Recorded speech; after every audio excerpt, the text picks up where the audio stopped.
everyone. Haiku is actually barking out loud because he recently got his teeth cleaned and he's wanting to show off his pearly whites, aren't you, buddy? Good kid. So did you do it? Those of you that may have listened to my tease a little while ago, did you go to the mirror? Did you smile your biggest, toothiest smile?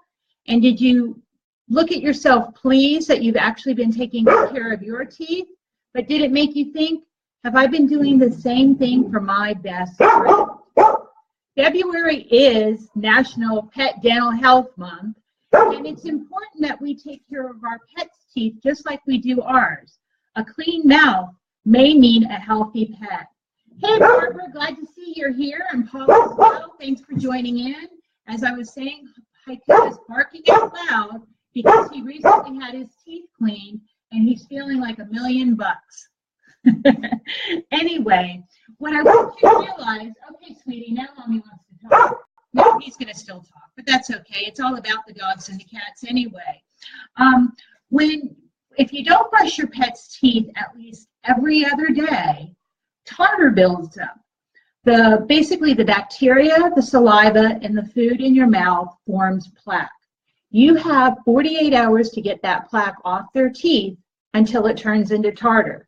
Tartar are those brownish, yellow, nasty stains that get harder and smellier over time. And what they do is they inflame the gums. They can actually cause abscesses. And they, at least initially, microscopically pull the gum away from the tooth. Obviously, over time, that gap can become larger and teeth can actually fall out. But once there's even the tiniest gap, the bacteria that's in the mouth can now travel through the bloodstream, and it can go to the brain, to the heart valves, to the kidneys, the liver, and so on. So that's what I mean by keeping a healthy mouth, or a clean mouth, you can overall keep your pet much healthier. I've actually talked to veterinarians who say they've personally treated dogs and cats that literally could not close their mouths because the tartar was so bad. Pets that often suffer malnutrition because their teeth hurt too much and they can't eat. Whether you get your pet's teeth cleaned by a veterinary professional or go the non-anesthetic route, it's important to do that annually in addition to your at least every other day cleanings, which we're going to talk about more in a moment. I have a few, hey Jen, nice to see you there too.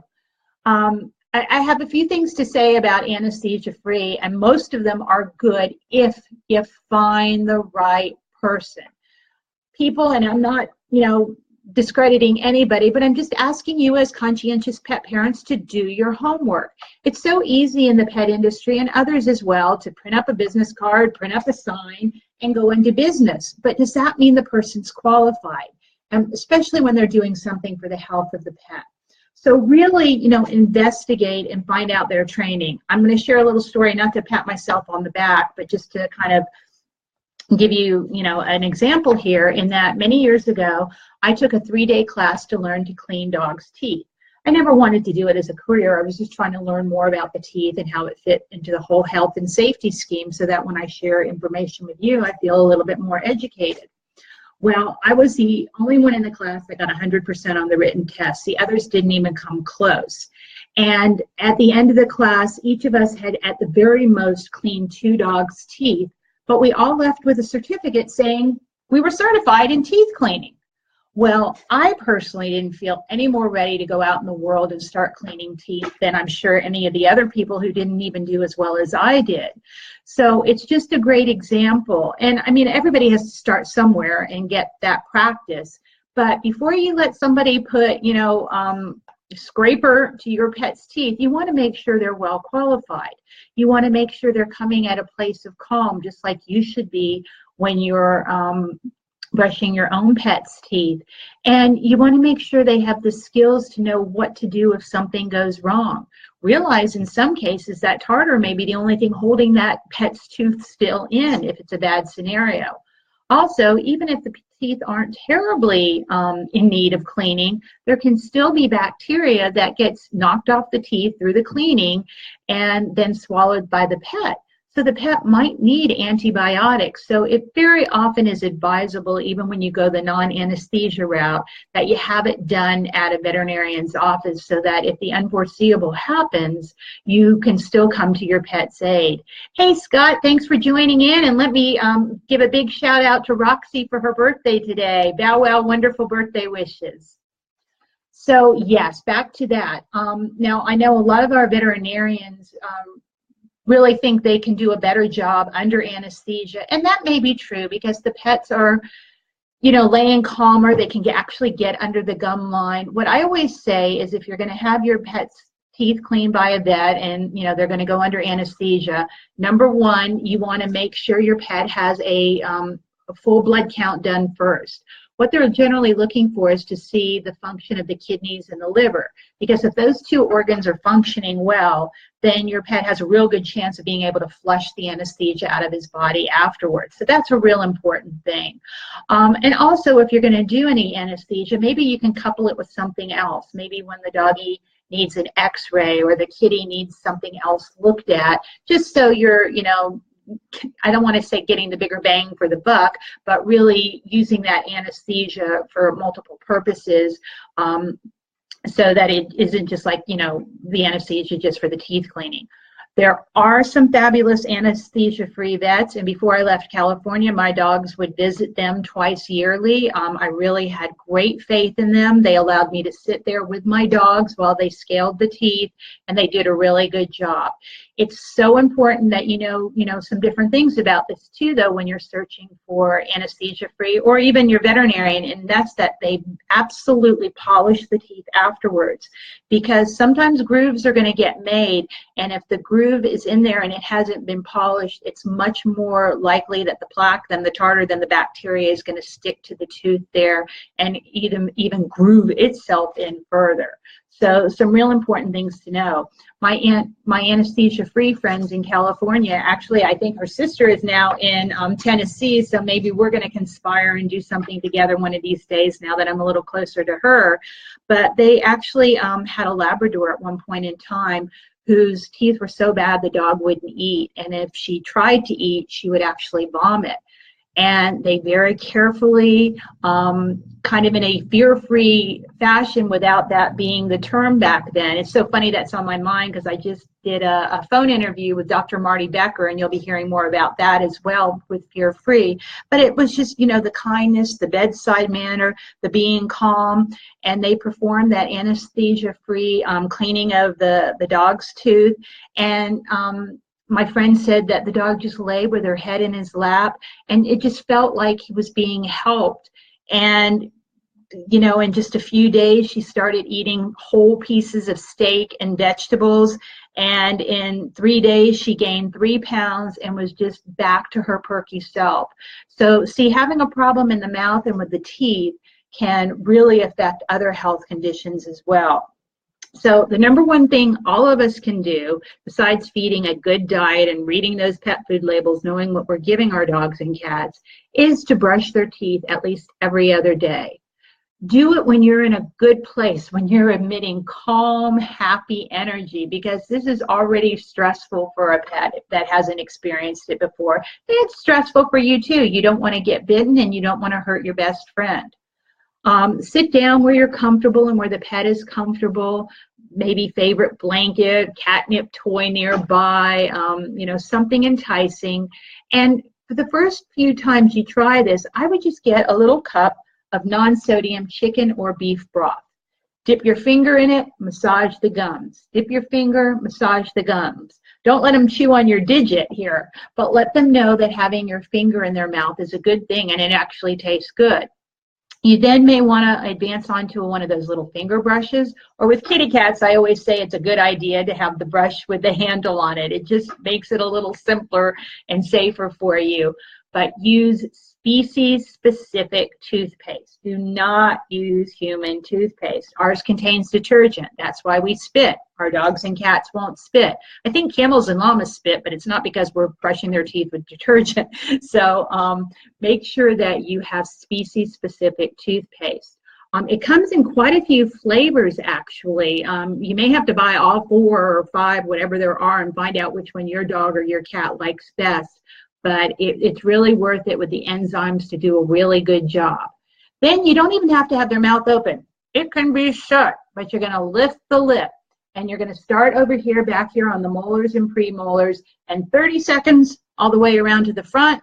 Go to the other side, lift the lip, 30 seconds all the way around to the front. Pull down the bottom lip, get those premolars and molars all the way around to the front, and 30 seconds here. So basically in 2 minutes, you can do it. My feline friends, if you can do it for 10 seconds, I call you rock stars. But really, getting the outside of the teeth is what it's all about. If your pet's enjoying it and you're so inclined, sure, get in on there and brush the insides of the teeth. But our dogs and cats don't seem to collect tartar as much as we do on the insides. It's really back here under the lips where it holds it close to the molars and premolars, and then especially on our little dogs and cats, these front teeth. I'm sure you've all seen one of those dogs in those ugliest dog contests of the year where the dog has one hair and the tongue hanging out the side of his mouth. Well, there's no such thing as an ugly dog. They're all adorable. But the reason their tongues are hanging out is because they don't have any teeth left to hold them in. So it's just really, really important that we, brush their teeth so that dogs can keep their 42 pearly whites and the kitties their 30. About brushing their teeth or about teeth in general, we do always want to avoid getting bitten by our pets. Most of the time when a dog bites a human, 5% of us humans get an infection. Of course, depending on the dog and the circumstances, it can be a really bad bite sometimes, but only about 5% of the time do we get an infection. With our feline friends, that number goes way up. It's well over 50%. They just have these more hypodermic-like needle teeth that really protrude deeply into the flesh, and then as soon as they start backing out, the tissue closes up and it gets trapped, and very often we can get an abscess. So anytime you're brushing a pet, anytime you're bitten by a pet, make sure you get out that antibacterial soap and really wash and wash and wash. And I don't mean for 30 seconds. I mean for, 3 to 5 minutes, sometimes even longer. Get that soap on there. The chlorhexidine, it's the pink liquid. In most drugstores, it goes under the name of HybaCleanse. So always have that in your human and your pet first aid kit for cleaning out wounds. But it's really, really important. Not that our friends plan on biting us, but sometimes we may hit that sore tooth or that sore gum, and that's the only way they have of telling us to cut it out. But it's important that we keep that going. Anytime you see bad teeth, experience bad breath on a pet, loose teeth, visible redness or sores, swelling under the eyes, if the pets are having difficulty eating, sometimes even soreness in the snout when you're doing your head to tail on your dog. All of these can mean there's a definite problem with the gums and the teeth, and you should have them checked out by a veterinary professional. Weight loss, lethargy, any of those things can actually be related to the teeth. In cats, squamous cell carcinoma is the most common cancer that actually, afflicts them in the mouth, and that's pretty common with dogs too. So you just want to always be looking at their mouth once a week when you do your head to tail checkup to see if anything else is going on, if there's any swelling or redness. And remember, some of our pets, like my buddy Haiku here, has that dark pigment in his gums, so I won't necessarily see redness, but I will see swelling and tenderness. Just some interesting facts: dogs and cats are born toothless, but between 2 and 4 weeks they get those baby teeth, and by 8 weeks old a puppy has his full set of 28 teeth. Those are the deciduous teeth, however, because in adulthood he gets a whopping 42. That's 10 more than us humans. What else did I want to tell you? Kitties have 26 deciduous teeth, and in adulthood they end up having 30. So they don't have as many, but they do have smaller faces and jaws, and the ones they have, they can really make count for ripping and tearing and the whole bit. The incisors in the canines are the sharp front teeth that are used to grasp and pick up and tear meat. So you've got your canines and your incisors are right behind them. The premolars are found behind the canines, and they vary in, basic shape depending on the pet and the species as well. And the molars are the ones that are in the back, the flat ones that are really used for the chewing and the gnawing and the crushing of bones, hopefully not ours. I already talked to you about plaque and tartar, and I just want to remind you that most dogs and cats by the age of 2 years old, if they haven't had their teeth professionally cleaned, or if you aren't keeping up with them, they already are showing signs of gingivitis and periodontitis. So that's basically gum disease. So remember, please, please, please brush their teeth. I'm so proud that a few years back I wrote these little pocket guides on how to take care of your dog and puppy and how to take care of your cat and kitten. And on page 18 in both books, it kind of gives you the rundown on what I talked about, the things to look for as signs of problems, and how to, you know, initially start that toothbrushing. Some of you may have seen my post earlier today with my lady bonsai you see down there where she was brushing her own teeth. Yeah, well, maybe we didn't quite get to that point, but I had a great photo op one day of her brushing her teeth, and you know, maybe about 60 seconds later, the toothbrush was in 3 pieces, so I learned that it's something I really needed to do for her. But it's just a great thing to keep in mind, that you need to do it, and it was a great photo for me to use. But that's what I was talking about. I'm getting all confused here what I'm talking about. But once you do keep their teeth clean, though, give them plenty of fruits and vegetables that help with exercising the gums, and the enzymes of the fruit often get off some of the other bacteria and gook that is there. And there are so many chew toys and things on the market. I can't begin to describe what is best for your pet. But on a slightly different note, I just do want to bring it up. That's dental floss, which we use for us humans.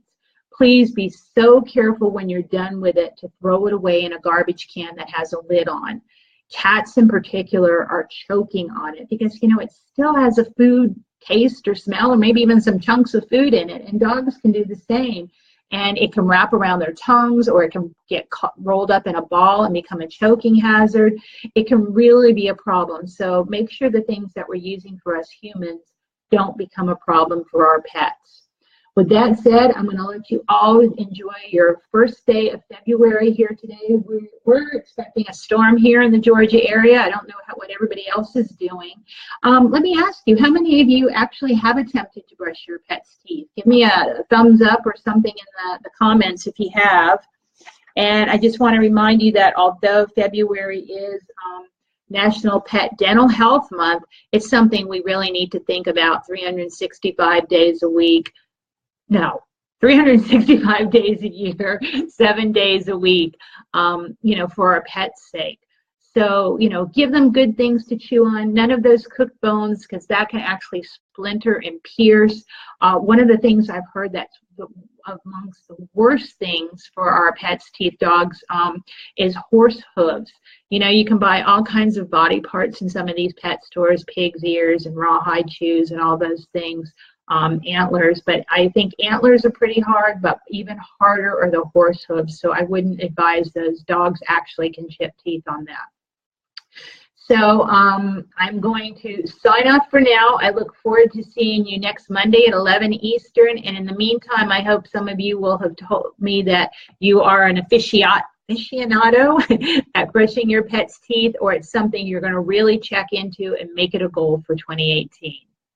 Have an awesome day. And, Paul, I have to go. But thank you for wanting me to stay. And Cheryl, thank you for joining in. I guess you're going to have to catch it in the replay now because we're about to sign off. But remember, February, amongst other things, is National Pet Dental Health Month. And obviously, that's something really important to keep in mind because February is also Valentine's Day, and that's when there's chocolate about. So we'll save that for another topic. But brush your teeth. Brush your dog's teeth, brush your kitty cat's teeth, and have a wonderful day. Pet Safety Crusader saying bye-bye for now.